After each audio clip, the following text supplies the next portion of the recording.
कभी भी देखोगे, किसी भी शराबी को देखोगे तो वो जब भी शराब पीता है तो चूंकि उसको नशा भी चढ़ जाता है, जिस कारण उसका ना तो तापमान में समस्या होगी, उसके उसके शरीर के तापमान कितना भी बढ़ जाए कोई समस्या नहीं, कोई दिक्कतें नहीं है। कहीं भी पड़ जाए, आगे के सामने से पड़ा रहेगा, सोता रहेगा, कोई दिक्कत नहीं। कोई ठोक दिया, पीट दिया, चार चार घूसा खींच से मार दिया, तब भी कोई दिक्कत नहीं होती है उसको।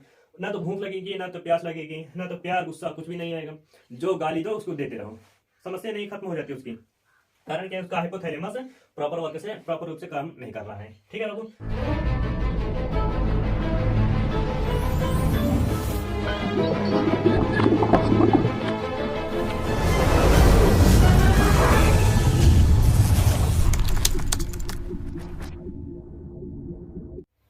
जय हिंद फ्रेंड्स, हमारे यूट्यूब चैनल पीएसएस क्लासेज में एक बार फिर से स्वागत है आपका। आज हम आपके लिए जो वीडियो लेकर आए हैं वो हमारा ब्रेन है बाबू। ब्रेन इतना इंपॉर्टेंट पार्ट है आपके, जो जीवन में बहुत सारी क्रियाएं करते हैं ना, तो सारा कंट्रोल कौन करता है? हमारा ब्रेन ही कंट्रोल करता है। हालांकि जो आप पाचन वाचन श्वसन करते हैं, इसका भी कंट्रोल कौन करता है? ब्रेन ही करता है। जितना बाहरी आघातों से फिर कुछ भी आपको बाहर से अनुभव होता है, महसूस होता है, तो वो हमारा क्या कौन कंट्रोल करता है? ब्रेन ही कंट्रोल करता है। यही बताता है कि आपके शरीर में क्या क्या घटनाएं घटित हो रही हैं। यदि आप ब्रेन को समझना चाहते हैं, अच्छे से समझना चाहते हैं, तो आप पूरा कॉन्सेंट्रेट होकर वीडियो देखिएगा। इसमें आपको अच्छे से समझ में आ जाएगा। किसी को कहते हैं ना कि भूख लग जाती है बड़ी जल्दी, तो पेट में गुड़गुड़ गुड़गुड़ होने लगता है, तो ऐसा क्यों होता है? ये सारी डाउट को हम क्लियर करने वाले हैं। और कभी कभी होता है कि ना 9 से 12 तक जो लड़के या फिर लड़कियां 9 क्लास से या फिर 12th में हैं, तो इनमें हाइपोथैलेमस होता है, हमारे ब्रेन का एक पार्ट होता है, वो बहुत जल्दी एक्टिव हो जाता है। कहते हैं ना, प्रेम हो जाता है या फिर घृणा हो जाती है, ईर्ष्या हो जाता है, बहुत सारे काम होते हैं हमारे ब्रेन से।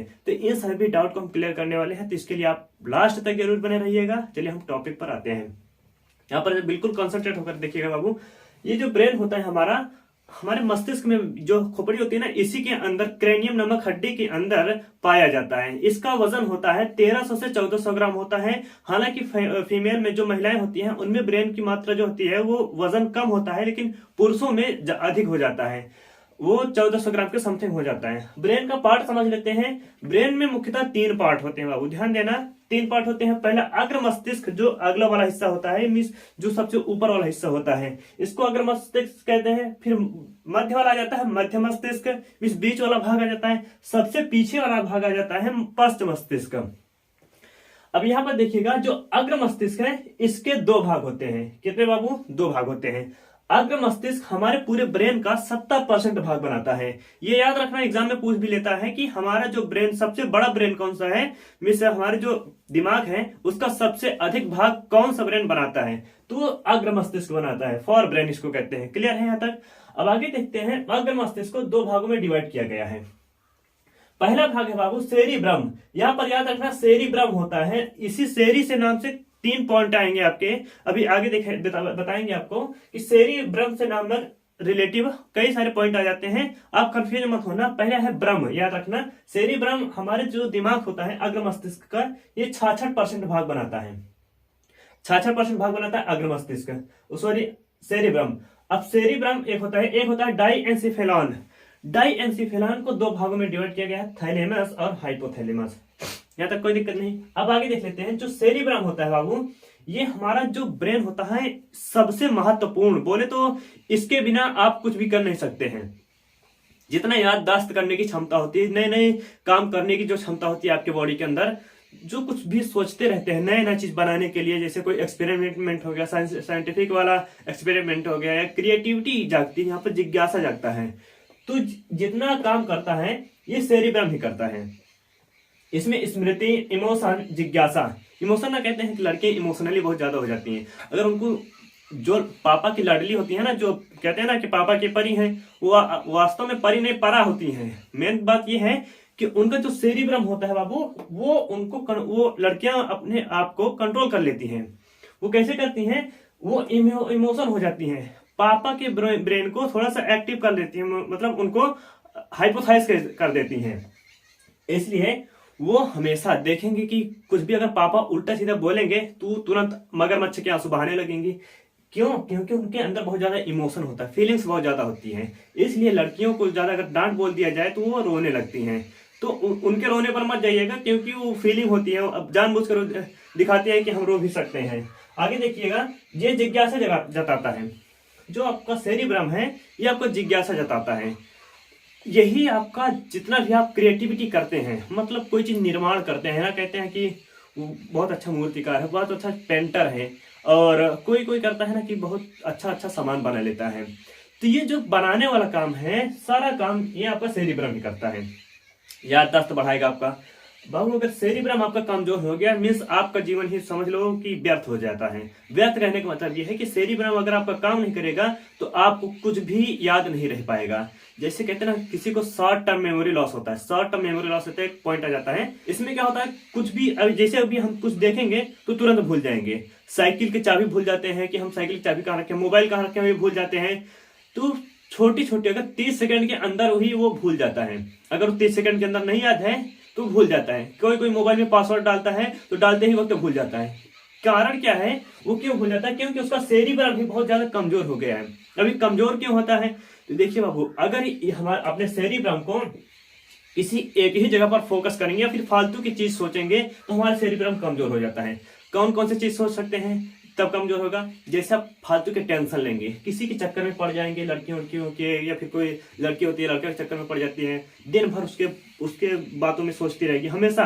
मतलब वो पूरा अपन कंसंट्रेट उसके ऊपर फोकस कर देती है, जिसकी वजह से उसका सेरिब्रम भी कमजोर हो जाता है और याददाश्त करने की क्षमता खत्म हो जाती है।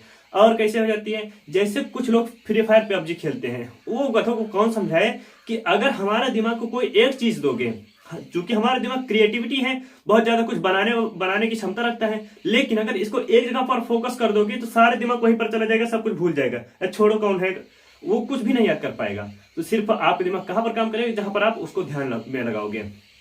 तो इसलिए हमारे जो सेरिब्रम है, इसको एक भाग में, मतलब एक जगह पर फोकस न करके कई क्षेत्रों में इसको डिवाइड करना चाहिए, या फिर कई क्षेत्रों को सोचना चाहिए, कई सारे काम करना चाहिए, जिसकी वजह से आपका सेरिब्रम मजबूत हो जाता है। अब इसको मजबूत होने का कारण क्या है कि आप जैसे योगा करते हैं तब भी आपका सेरिब्रम मजबूत होगा।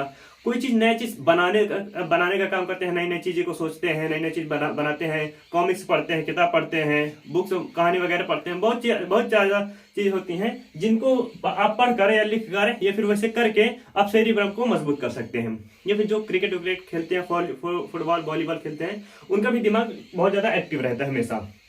यहाँ तक तो कोई दिक्कत नहीं बाबू। अब याद रखना कि जो हमारा अग्र मस्तिष्क है, इसका जो मुख्य भाग होता है सेरिब्रम, चूंकि ये सबसे आगे रहता है, प्रथम होता है, इसलिए इसको प्रमस्तिष्क भी कहते हैं। क्या बाबू?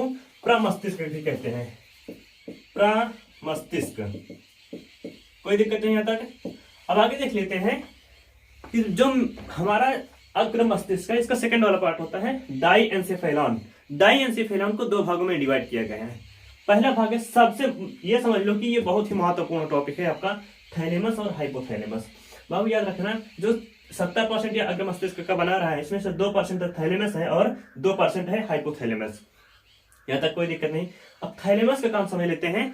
ये आपको बाहरी वातावरण से अनुभव कराता है। बाहरी वातावरण जैसे कि आपको कोई कभी कभी ठंडा लगती है ना, ठंडी वैसे भी अक्सर ठंड लगती रहती है, लेकिन कभी भी गर्मी लग जाती है, कोई खींच के मार देता है तो दर्द करने लगता है, ये सारी समस्याएं हो जाती हैं। ये आपके जो थैलेमस वाला पार्ट होता है, ये आप कंट्रोल करता है इसको। लेकिन आप याद रखना कि जो शराबी वाले होते हैं, जो ये एक चीज से खराब भी हो जाता है आपका थैलेमस जो है, अगर नशा कर लिए, शराब पी लिए, या फिर कोई भांग गंजेड़ी लोग होते हैं ना कि खा लेते हैं, उनको कोई टेंशन ही नहीं रहता, एकदम बेफिक्र हो जाते हैं। तो उनका जो हाइपोथैलेमस वाला भाग है, ये इनएक्टिव हो जाता है, प्रॉपर रूप से काम नहीं कर पाता है। देखिए, सबसे पहले इसमें जो स्वाद आता रहेगा, स्वाद भूल जाएगा वो।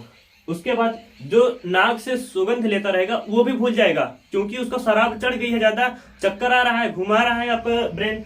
उसके बाद जो आपको दर्द होगा त्वचा में, मांसपेशियों में जो दर्द होता रहेगा, ये सब भुलवा देगा।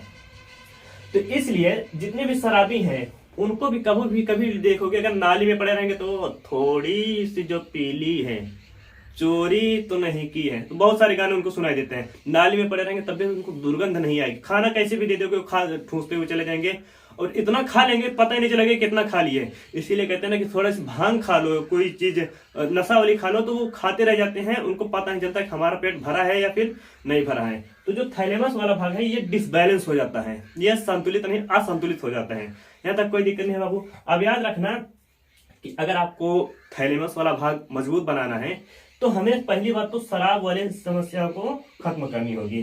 जो व्यक्ति होते हैं शराब वराब पी लेते हैं, तो इनसे थोड़ा सा बच कर रहिए, नहीं तो ये लोग पगला भी जाते हैं कभी कभी। थैलेमस से काम ही नहीं करेगा, उनको पता नहीं है कि दर्द और कौन होगा। अब दर्द कैसे नहीं होता है, पता लगा कोई दारू पी लिया है ना, उसको रात को खूब कूट दो, अच्छे से कूट दो, सुबह उठेगा अरे माई यार, उसको बहुत ज्यादा दर्द होता है, कहते पता नहीं रहती हमें कौन मारा था, पता ही नहीं चला। तो कुछ याद नहीं रहता है, क्योंकि उसका जो थैलेमस वाला भाग है ये सब भूल जाता है, डिसबैलेंस हो जाता है, इसलिए उसको उस व्यक्ति को कुछ याद नहीं रहेगा। आगे देख लेते हैं बाबू, हाइपोथैलेमस और थैलेमस तो बाहरी ज्ञान को बाहरी वातावरण से हमें अनुभव कराता है, लेकिन जो हाइपोथैलेमस है ये इंटरनल भाग में हमारे अनुभव कराता है। अब आंतरिक अनुभव कैसे होता है, जैसे आपका प्रेम हो गया, जिज्ञासा हो गई, और भूख हो गया, प्यास हो गया, गुस्सा हो गया, ये सारी चीज को अनुभव कराता है। और अंदर का जो तापमान होता है, जैसे पसीना निकलना, पेशाब निकलना, ये सारी चीजें हमारे जो इंटरनली होती हैं वो हाइपोथैलेमस आपका वर्क करता है। थैलेमस बाहर से और हाइपोथैलेमस अंदर वाला। अब जैसे आपको भूख लगती है ना, तो आपके पेट में क्या है ना, चूहे कूद रहे हैं, तो चूहे नहीं कूदते हैं बाबू, आपके पेट में छोटी और बड़ी आंत में क्रमाकुंचन गति होती रहती है। पेरिस्टाल्सिस वो जो मूवमेंट होती है वही होता रहता है, जिसकी वजह से आपका पेट जब भी खाली रहेगा तो वो तो अपनी गति करना छोड़ेगा नहीं, और जिसकी वजह से आपके पेट में गुड़गुड़ गुड़गुड़ की आवाज होती रहती है, और आपको भूख भी लगती है, कहते मम्मी भूख लगी है। कारण क्या है कि आपका जो पेट है वो उसे कुछ ना कुछ जरूर चाहिए होता है, भोजन के लिए, ऊर्जा के लिए जरूर चाहिए होता है, जिस कारण आपको भूख लगती है और आपको भोजन की कमी महसूस होने लगती है। ऊर्जा की भी कमी महसूस होगी तो भोजन की भी आवश्यकता होने लगी है। आगे देख सकते हैं, ताप को नियंत्रित करता है। हाइपोथैलेमस आपका जो ताप होता है, शरीर का तापमान, एक निश्चित तापमान को बनाए रखता है। जैसे आपके बॉडी का नॉर्मल टेम्परेचर होता है 37 डिग्री सेल्सियस होता है, और फ़ारेनहाइट में देखेंगे तो 98.6 फ़ारेनहाइट होता है। ये आपका अंदर का तापमान होता है। हाइपोथैलेमस इस तापमान को नियंत्रण में रखता है, इससे ना तो ज्यादा हो पाए और ना ही इससे कम हो पाए। अगर इससे ज्यादा हो जाएगा बाबू तब भी समस्या है, और कम हो जाएगा तब भी समस्या है। तो हाइपोथैलेमस इन जो आपके ब्लड सर्कुलेशन है इनको भी नियंत्रण में रखता है। आगे देख लेते हैं कि भूख प्यास लगती है, गुस्सा आता है, प्यार आता है, बाहरी वातावरण से ये इमोशनली ब्लैकमेल करती हैं जो लड़कियां, वो उनको यही सब आता है। और हाइपोथैलेमस के बाबू बात बता दे रहे हैं आपको, ये एक्टिव कब होता है। एक्टिव अगर आप किसी भी व्यक्ति को अगर 7 से 8 सेकंड देख लेंगे, 7 से 8 सेकंड देखते रहेंगे तो ऑटोमेटिक ये एक्टिव हो जाता है, आपको ना चाहते हुए भी उससे प्यार हो जाएगा। तो इसलिए आप जो 7 से 8 मिनट एक व्यक्ति को देख रहे हो, कंसंट्रेट करके फोकस करके देख रहे हो, तो उसी बीच में आप 7 से 8 मिनट के बीच में 3-4 को देख लोगे, अट्रैक्शन ही नहीं होगा। तो हाइपोथैलेमस आपका प्यार जताता है। किसी व्यक्ति के अंदर प्यार नहीं है तो वो जगा देगा। ये 7 से 8 सेकंड तक उसको देखते रहे एकटक, तो ऑटोमेटिक वो चाहे गधी भी होगी तब भी प्रेम हो जाएगा। तो याद रखना ये अट्रैक्शन है, प्यार और कुछ होता नहीं है। स्टूडेंट लाइफ में प्यार से जितना हो सके उतना ही दूर रहना, इसके लिए आपको बहुत ज्यादा ही संघर्ष करना जरूरत है। तो स्टूडेंट लाइफ में ये सब नहीं करना चाहिए बाबू, ये बात ध्यान देना। अब यहाँ पर देख लेते हैं आगे कि और ये बढ़ाता कैसे है, हाइपोथैलेमस को कौन एक्टिव करता है। तो गर्म चीजें जो होती हैं, गर्म चीजें जो ऐसे आपके लहसुन हो गए, प्याज हो गए, मसाले हो गए, गर्म मसाले, इन सबको आप जितना खाओगे उतनी ही जल्दी ये एक्टिव हो जाते हैं। हाइपोथैलेमस उतनी जल्दी ये एक्टिव हो जाते हैं। इसलिए आपको सूचित मतलब जो ऋषि मुनि साधु संत होते हैं वो क्या करते हैं कि जो भी लहसुन प्याज होता है, मसाले वसाले, वो ज्यादा खाते नहीं। उनका देखते ना सादा जीवन उच्च विचार होता है, वो सादा सादा भोजन भी करेंगे, न तो मसाला चीज लहसुन प्याज कुछ भी खाएंगे ही नहीं। एक जो बालाजी के टेम्पल होता है ना, बालाजी का टेम्पल मंदिर, वहां पे क्या है, उस पूरे क्षेत्र में जहां तक वो बालाजी का टेम्पल का क्षेत्र है, उस पूरे क्षेत्र में लहसुन प्याज को पूरी तरह से वर्जित कर दिया गया है। कारण क्या है कि बाबू वहां पर जितने भी व्यक्ति रहते हैं ना, वो पूरी तरह से उनके ऊपर न्यौछावर है, मतलब अपना जीवन उन्हीं के ऊपर आश्रित कर देते हैं। अगर वो इन सारी क्रियाओं को नहीं करेंगे, अगर न्यौछावर नहीं करेंगे, तो अगर लहसुन प्याज जो खाएंगे ना, तो उनका हाइपोथैलेमस एक्टिव हो जाएगा, तो वो बहुत सारे कार्य को, मतलब गंदा कार्य को करने लगते हैं, जिसकी वजह से उनको प्यार, गुस्सा, ये सब दुनिया भर की चीजें आने लगती हैं। अब हाइपोथैलेमस को कंट्रोल में कैसे करता है, कंट्रोल में या फिर ये खराब कैसे हो जाता है? खराब मतलब बाबू जैसे डिसबैलेंस कहते हैं ना, संतुलन खो बैठता है। तो हाइपोथैलेमस आपका संतुलन कब खो बैठेगा? जब भी इसको शराब वराब पिला दोगे। मतलब कोई व्यक्ति का शराब पी लेगा तो आपका हाइपोथैलेमस इनएक्टिव हो जाता है, पूरी तरह प्रॉपर वर्क नहीं कर पाता है। इसलिए कभी भी देखोगे, किसी भी शराबी को देखोगे तो वो जब भी शराब पीता है तो चूंकि उसको नशा भी चढ़ जाता है, जिस कारण उसका ना तो तापमान में समस्या होगी, उसके उसके शरीर के तापमान कितना भी बढ़ जाए कोई समस्या नहीं, कोई दिक्कतें नहीं है। कहीं भी पड़ जाए, आगे के सामने से पड़ा रहेगा, सोता रहेगा, कोई दिक्कत नहीं। कोई ठोक दिया, पीट दिया, चार चार घूंसा खींच खींच के मार दिया, तब भी कोई दिक्कत नहीं होती है उसको। ना तो भूख लगेगी, ना तो प्यास लगेगी, ना तो प्यार गुस्सा कुछ भी नहीं आएगा। जो गाली दो उसको देते रहो, समस्या नहीं खत्म हो जाती उसकी। कारण क्या है? उसका हाइपोथैलेमस प्रॉपर वर्क से प्रॉपर रूप से काम नहीं कर रहा है। ठीक है बाबू, ये समझ में आया आपको? आगे देख लेते हैं मध्य मस्तिष्क। अग्र मस्तिष्क में दो भाग, सेरिब्रम और डाइएन्सेफेलन। डाइएन्सेफेलन में दो भाग, थैलेमस और हाइपोथैलेमस। क्लियर है? मध्य मस्तिष्क में देखते हैं, इसको मिड ब्रेन कहते हैं। मिड ब्रेन बाबू इसका मतलब यह है कि जो आपका ब्रेन का अग्र मस्तिष्क है ये 70% भाग कवर कर रहा था। अब मिड ब्रेन इसके दो मध्य में पाया जाएगा। जैसे इमेज में आप देख रहे हैं कि मिड ब्रेन आपका जो ऊपर वाला हिस्सा है उसके मध्य में बिल्कुल मिड ब्रेन पाया जा रहा है। अब इसमें दो भाग होते हैं, मिड ब्रेन में दो भाग होते हैं। एक होता है कार्पोरा क्वाड्रिजेमिना, कार्पोरा क्वाड्रिजेमिना, और एक होता है सेरिब्रल पेंडिकल।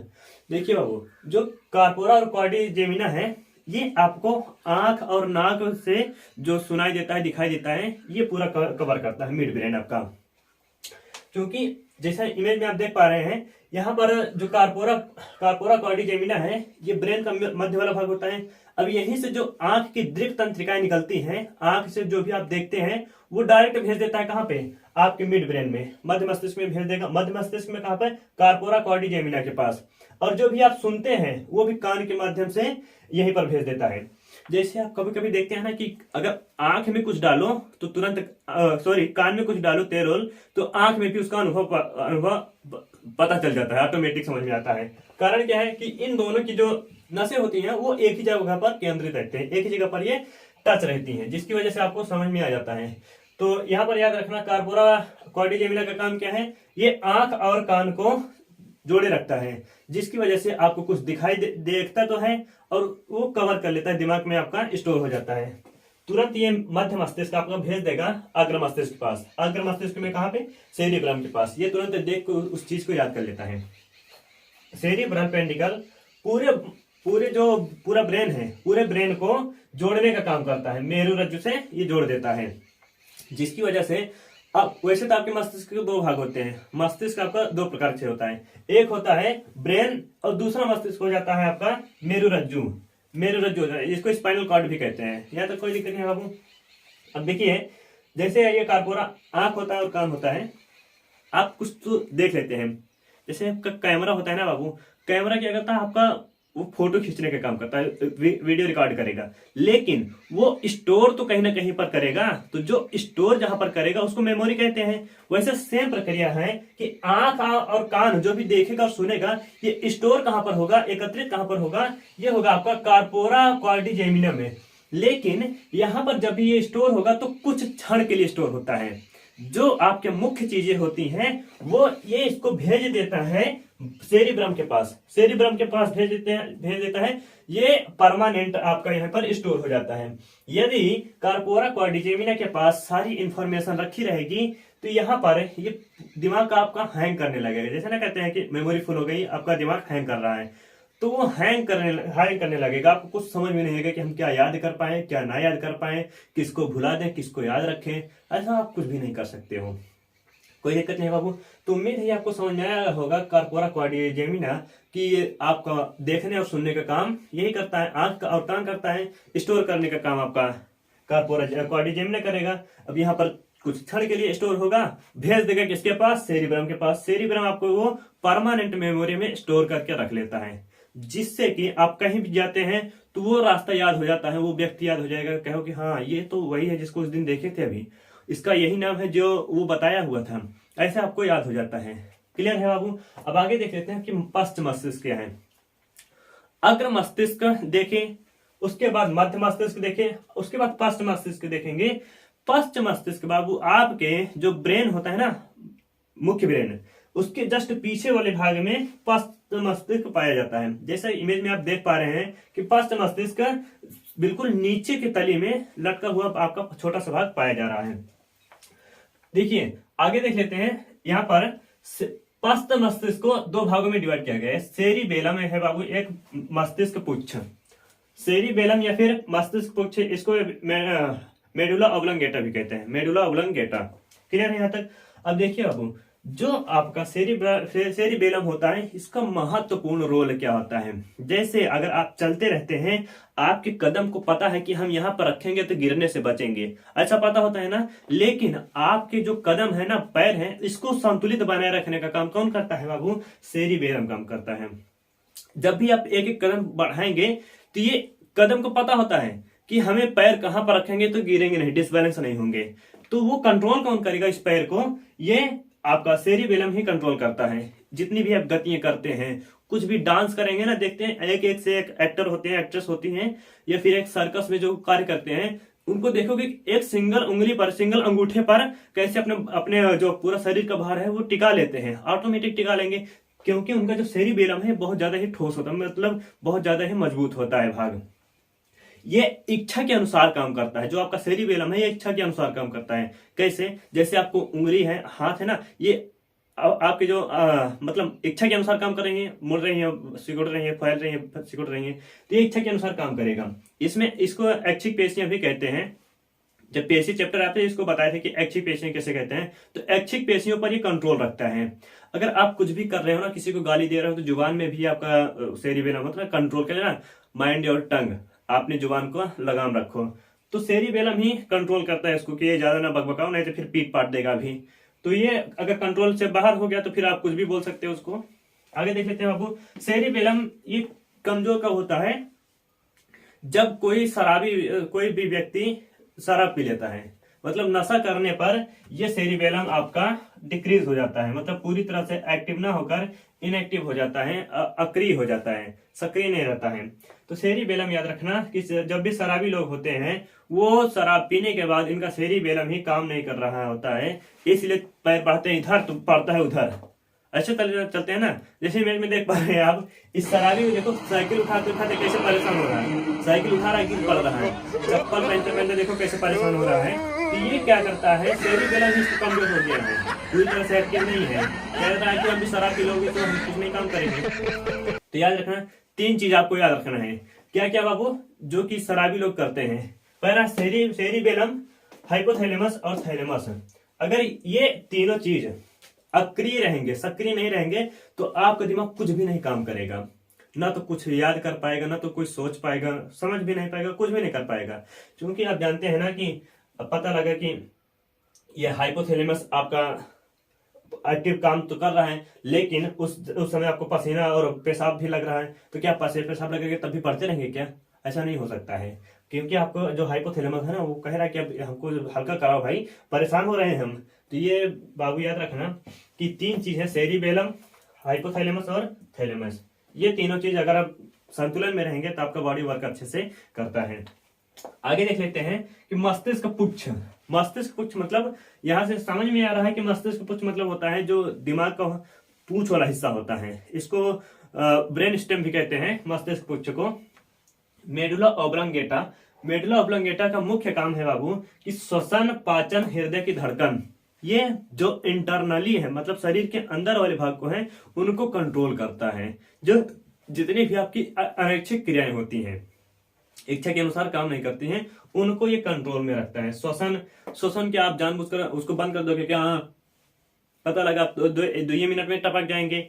तो ये श्वसन जो है, याद रखना कि श्वसन को कौन कंट्रोल करता है? Medulla oblongata. क्लियर है बाबू? जब भी पाचन की समस्या होगी तो पाचन को कौन काम करता है? Medulla oblongata.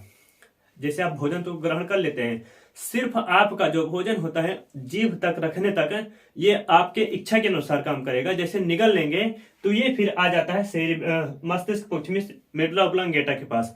अब ये इसी का काम है कि उसको भोजन को कब तक रखना है पेट में, कब पचाना है, सारा काम यही करता है।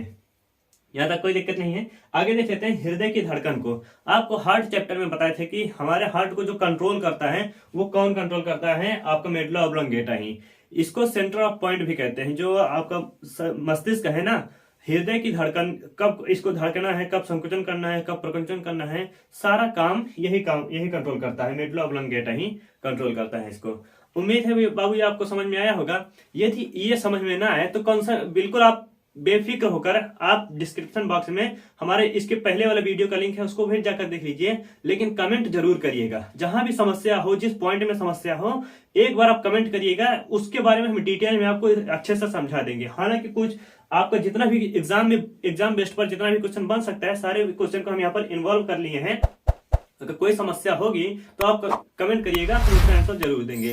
और इसके नेक्स्ट वाला पार्ट है बाबू, नेक्स्ट वाले पार्ट में हम ब्रेन का नेक्स्ट वाला पार्ट लाएंगे। अभी भी कुछ ब्रेन में बचा हुआ है, उसको बहुत ही जल्दी हम अपलोड करने वाले हैं। तो इसलिए हम मिलेंगे नए पार्ट में। तब तक के लिए जय हिंद, जय भारत।